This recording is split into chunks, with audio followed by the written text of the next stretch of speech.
You know, when I look back at my time as Secretary of State, I consider it the most important diplomatic work that I did in this region. I watched it in the halls of Congress. I saw them come to see President Trump and our team's leadership as giving them the space to do the right thing.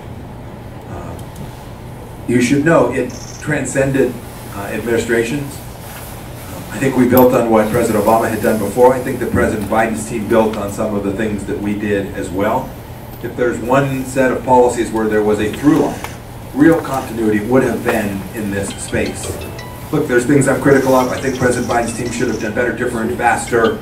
But in the end, I think you will continue to see this through line across a broad political perspective inside the United States.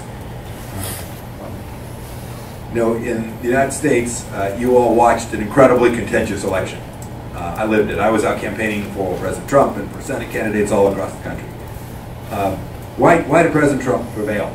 I think he articulated an idea of free speech and rule of law and decency and American responsibility to lead across the world and to deter our adversaries that the American people grasped. I think they understood that the world is a more dangerous place than it was 4 years ago. Try to be concise. Let me do my best. It is my great honor to be here.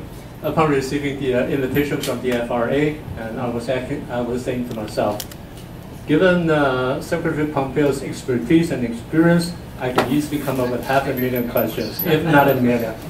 But he asked me because of a failed model of deterrence again.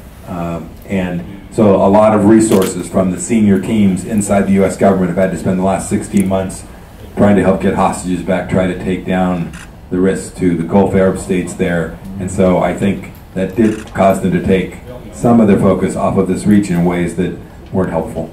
So the follow-up: gas reserves, energy reserves more broadly, and then the capacity not only to have the energy, gas, solar, wind, whatever it may be, base load power, but also to transmit it, to get it to where businesses and homes, people need it.